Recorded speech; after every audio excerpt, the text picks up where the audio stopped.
Hi there, it's Kevin with RogueDeckBuilder.com. Continuing off our 20k celebration with Soul Sisters. Yes, we'd like to play first. This hand is so iffy because we don't have the double source for the Auriok Champion. We do have a aggressive first turn Soul Warden into Serra Ascendant though. So I'm going to keep it. I'm not quite sure I like the keep. Because of the double Auriok Champion, it does kind of feel like a mulligan to me. We need to hit that second and third white source. That's the problem with running Ghost Quarters in this deck, is it does make Spectral Procession a little bit weaker. I do like the Ghost Quarters gives us a way to combat the Celestial Colonnade and like Creeping Tar Pit and even like Tron. It gives us at least a way to slow him down, but we'll go ahead and pass with a Soul Warden. And again, this Soul Sisters has a lot of easy matchups in the metagame right now. With like, this is going to be Merfolk. We have a decent hand with Merfolk, and he did not reveal a card in hand, so he didn't have a 1-drop. This gets a lot better now with an Auriok Champion. Yeah, I think that we can actually race Merfolk with the Serra Ascendant. So that was a great top deck. Next turn, though, we would want a Ghost Quarter and a... Or another Plains would be ideal, because we could get... That's just annoying. Well, we can go on to the Pure. Unfortunately, we only have one source. I could actually kill my own. Yeah, I could kill my own Plains to get another source if I wanted to. Which I might end up doing for a... At this point, not, because we can still just draw into another...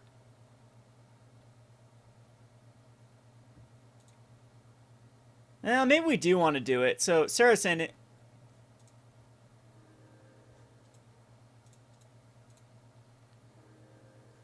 And then tap this for a blue. We're going to sacrifice our Plains to go get a white source.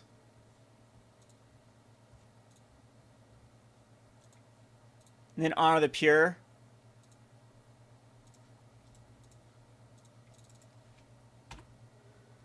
And then get aggressive. So Mutavault, if he has a Lord and a Mutavault, that's a little bit rough. It's just going to be a Marugeri, which if we draw into an a white source for the Spectral Procession, I think it's just pretty much over. Well, that was close. Go and get the Ranger. Put that underneath. And we'll Auriok Champion here. And attacking with everything. Because he wants to block the Senate. Yeah, he has to here. That is definitely okay with me, because we can just get another one back. Puts him down to 11. Kills a Lord. You always want to break up those Lords versus Merfolk. And he needs to Spreading Seas that Windbrisk Heights. This puts us up to a 30. And what did he reveal? The Lord of Atlantis, which he cannot cast at the moment.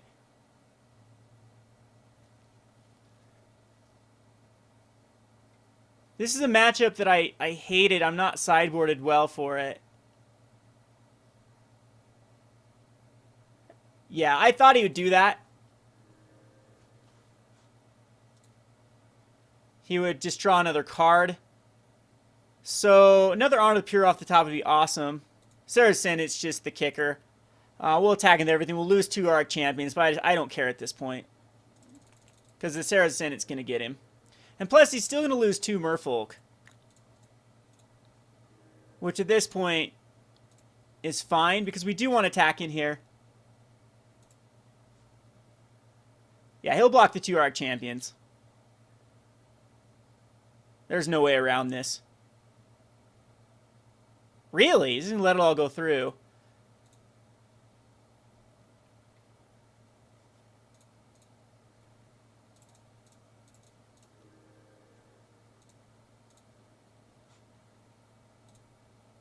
Get 2 more Ascendants in our hand. He goes down to a 5, so he's just dead next turn. Unless he's got some miracle card, which I don't think Fish has. Merfolk Fish has anything that can just Hail Mary here. So that ends up being a pretty easy finish there. It's quite weird. Like, Archangel's amazing here. I'm not sure we care about Aether Vial. Even Celestial Flare. I will bring in more paths, because the paths are pretty good. And here's where the Martyr, I think, is unnecessary. And possibly Squadron Hawks can come completely out, and we can bring in some Celestial Flares to return to the ranks. I don't know if we care, though. I think that it's just double Auriok Champion that we will side out, because Auriok Champion is just a harder card to cast with the double mana. Yeah, I don't think we need Stony Silence or Sundering Growth. We can run Sundering Growth just to take care of I mean, one of the ways that Merfolk does beat you is by giving Island Walk. Otherwise, we can just chump block forever. So I'm okay with taking out the Auriok Champions. I think we have plenty of life gain. Could take out the Honor the Pures, but Honor the Pures sometimes can just be more aggressive. But yeah, Auriks are unnecessary. We have plenty. We'll still have the seven Soul Sisters. We'll have 9 Soul Sisters total. This, I think, is a keepable hand just barely. It's slow. It's actually incredibly slow. But it has everything we want in the hand. Caverns of Souls. He's going to name Merfolk and see if he's got a 1-drop with the Curse Catcher. I think he'd side out the Curse Catcher. Okay, there's the Vial. So he ends up having a pretty amazing first turn. We want to just find a regular source. Windbrisk Heights. We will put under Ajani's Pridemate. And we do need to draw into a land here. First turn Soul Warden would have been pretty good versus our opponent.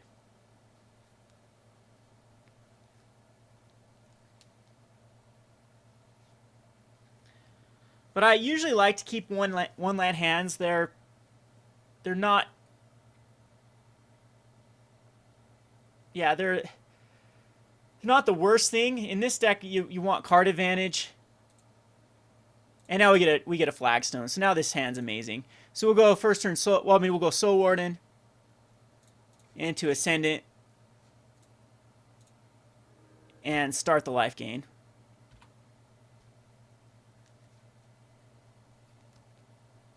Thing is that we can put 2 Lords out, and we're in trouble if he has 2 Lords.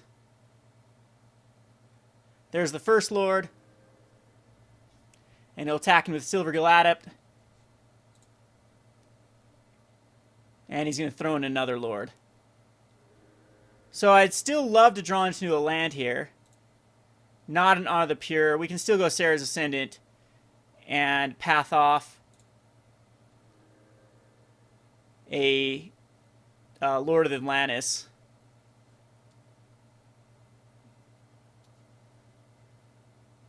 And I think that we just do it right now rather than wait for Akira Glass Spinner. But it's not the greatest play. He gets to get a basic land.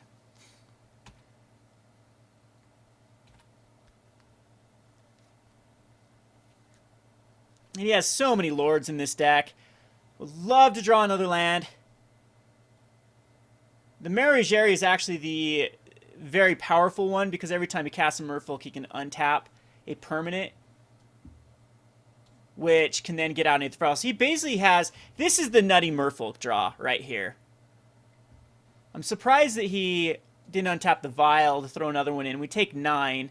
I do believe we will take the 9.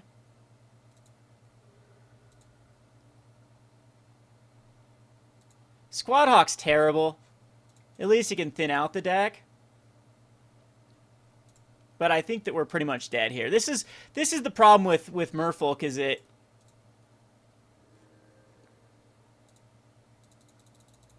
can just flood the board. And if he's got a Spreading Seas here, we just lose. I'll block the 5/4 and take 12, I think. And there's the Spreading Seas. All right. Womp womp. We're going to go first, though. That tends to be the difference of the game. Do I care about paths? Yes, I do. We need to take care of some Lords. See, the Return of the Ranks isn't horrible in this deck either. I might just do that over our champion, because if we need to chump block, that can give us extra turns. I'm going to take out one Arch Champion and then put in one Return of the Ranks, see if it ends up being good or not. But I typically, like, Merfolk is easy if you have Wrath of Gods. It's horrible if you don't. Or, like, the higher land count and the Archangels. This is another one of those hands I don't think is that great. I think we actually will go Windbrisk Heights, get it out of the way.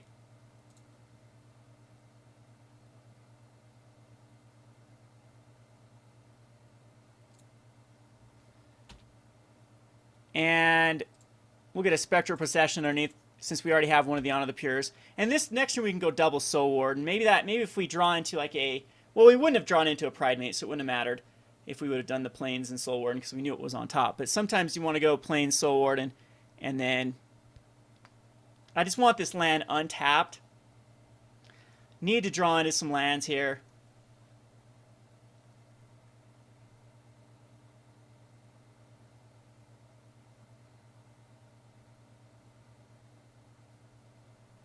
To get the... Perfect. Beautiful. So we can go Flagstones, Soul Attendant, Soul Warden, and be closer for that Ranger. So Silvergill is the only thing you can cast here. And it costs him 2 life to do so. So, see if we can get like a Spectral Procession. It's the path to Exile, which actually gives us the way around the Lord. So we can Honor the Pure. I can actually path the Silvergill and get in for 4, but I don't think that's the right play. I would have actually preferred anything there over the path. Because now he can have a Lord. If he reveals, the Master of Pearl Trident. And he'll cast it. We'll gain some life.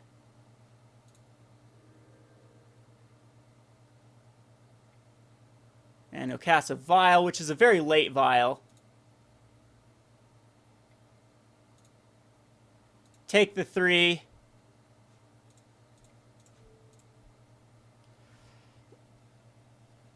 Or the 2. And then on the backswing we get in for 2. So I need to draw a land off the top.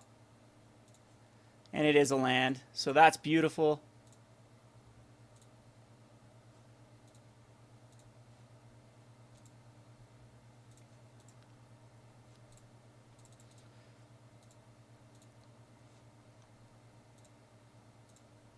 Get one of each.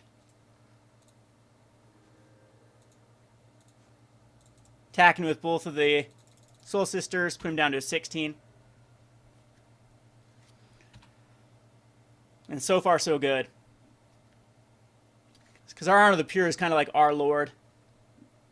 He's spreading seas on the Windbrisk Heights. That does hurt a little bit. And allows him to get Island Walk with the Silvergill.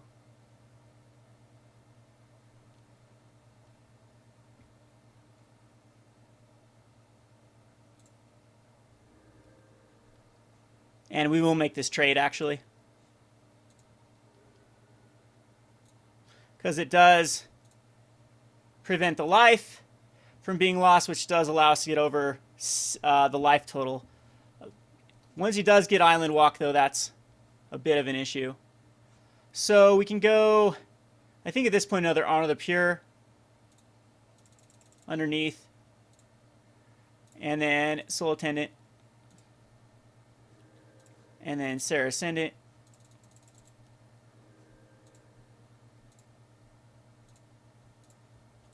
Attacking with both. Get him down to a 12. So we're up to 32. He needs to give his guy Island Walk and put out a Lord. But this isn't looking good for him. He does have 5 cards and the ability to untap his Aether Vial a lot. So if this is like a Lord of Atlantis, it's a Mera Ruggieri.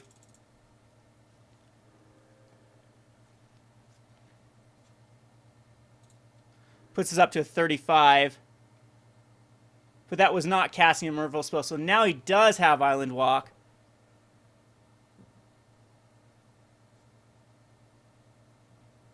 But still, I don't think if it's going to be enough.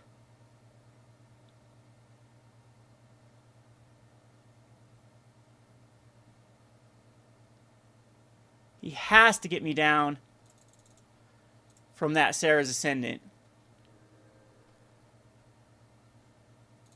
which is a 38, which means he's going to need to use both his Mutavaults. Or another Master.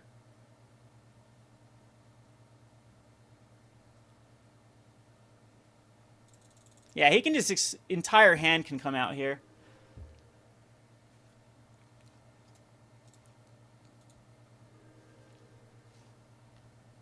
And they're all 5/5s.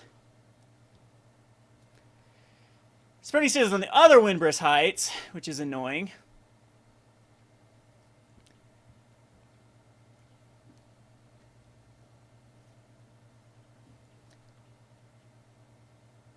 And that is plenty of damage. Ay, ay, ay. So I'm down to a 24. I don't think I can get back up. We'll see if we can. Another Windbrisk Heights. That's the last card in the world I want to see. Archangel of Thune underneath is incredibly powerful, though.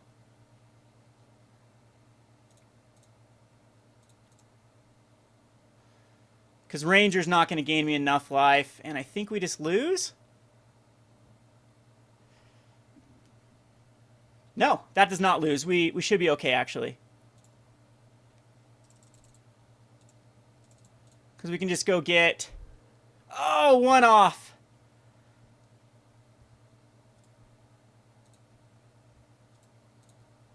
No, we're okay. We have one more life. So we'll go get another Serra Ascendant. And a Serra Ascendant.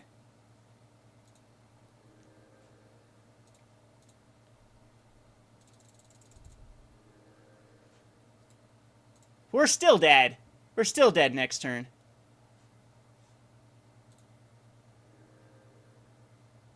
Six, 12. No, we're not.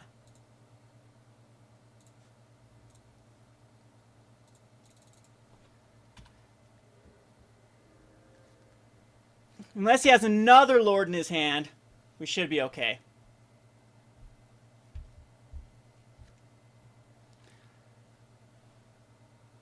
So maybe Sundering Growth do come in just to take care of Spreading Seas. I don't know, it seems like such a waste of a card, though.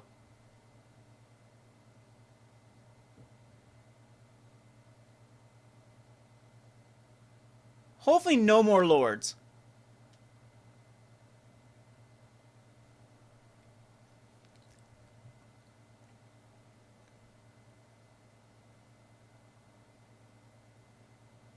Because they can do 34 at this moment.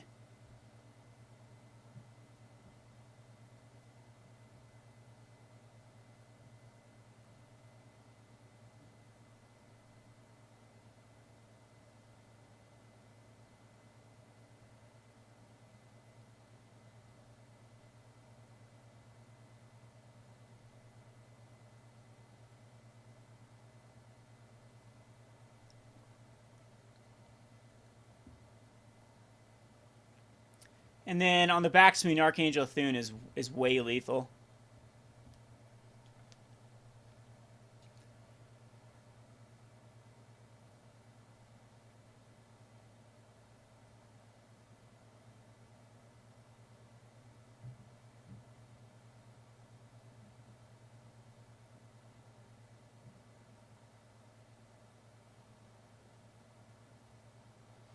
Guessing it's Merfolk too, like Ensnaring Bridge or Ghostly Prison would be a decent card on the sideboard. Both of those are options.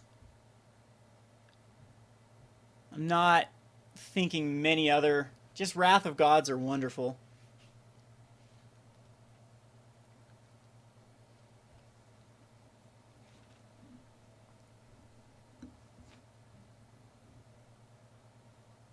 The Archangel will gain 3 life and put 3 counters on everything. He attacks with every... He's trying to attack in with enough and get my Serra's Ascendants under the threshold. But to do so, he has to attack in with enough. Yeah, maybe he just attacks him with 2 is what he's thinking. Just goes Mutavault, Mutavault, attack with just the Mutavaults.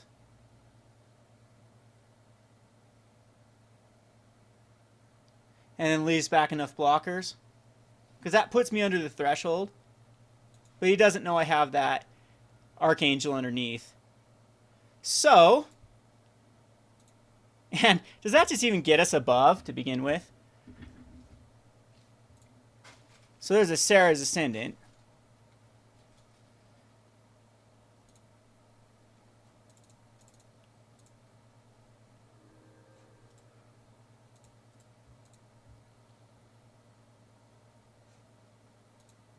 And this would gain us 9 life. So yeah, the Spectral Procession route is not the way to go. Because we could add... No, we have enough. No, we don't. No, we do not. Because this adds white, white, and 2, and then we wouldn't have enough to attack in. So the Archangel of Thune, I do believe, makes us lethal.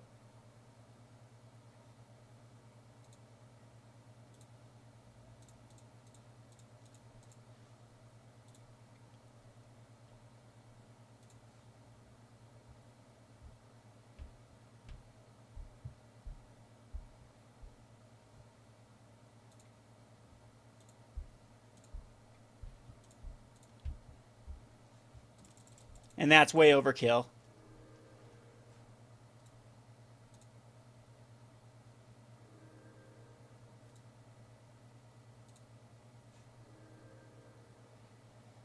And whew, that one of Archangel gets the job done. Wow. I guess the Spectral Procession would have got us above. Why was I thinking Spectral? I was thinking 40 life for some reason. Spectral would have won us the game anyway. All right. So far 3-0 though. We'll go on to the next match. We beat one of the rough matchups for us. This is Kevin with RogueDeckBuilder.com. Thanks for watching.